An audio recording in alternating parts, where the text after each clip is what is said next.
This is drone warfare as Russia wants you to see it.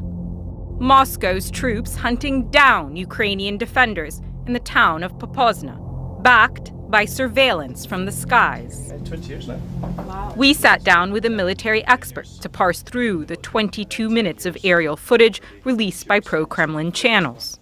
So what am I looking at here, this column? So there are Russian forces there, about 8 soldiers.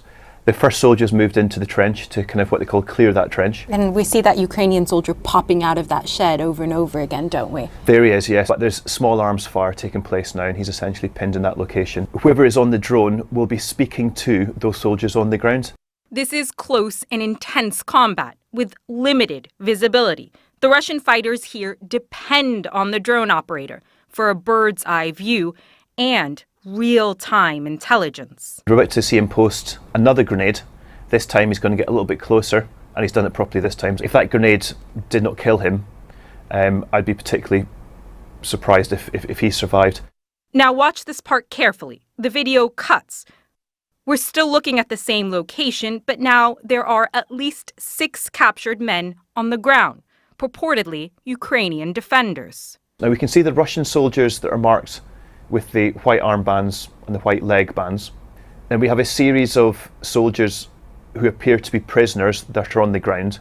We don't know where these soldiers have come from. What's the plan here once they've got these guys? They've been told to take off their body armour, so that they've been stripped of essentially their kind of fighting capability immediately. We have here a Russian soldier which looks like he's giving physical abuse to a prisoner of war that's on the ground, just out of sight. They're looking for individuals of interest, they're looking for individuals of intelligence interest, and they'll get taken away for tactical questioning. See that soldier kicking that man? Yes, that's quite normal, but it's interesting where they're going to next. They'll get corralled in a prisoner of war pen.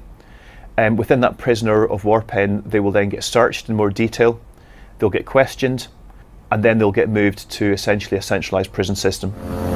The Ukrainian military's effective use of Turkish-made drones helped it beat back Russian troops around Kyiv and other areas. Now the Kremlin wants the world to believe it's capable of the same success. What we're witnessing is that the Russians are being much slower to pick up the use of tactical drones than Ukrainians are. So are you saying the message here is, look, we're really good at using drones too? I believe it is. What we also have here is propaganda material. You know, this is really effectively staged propaganda material.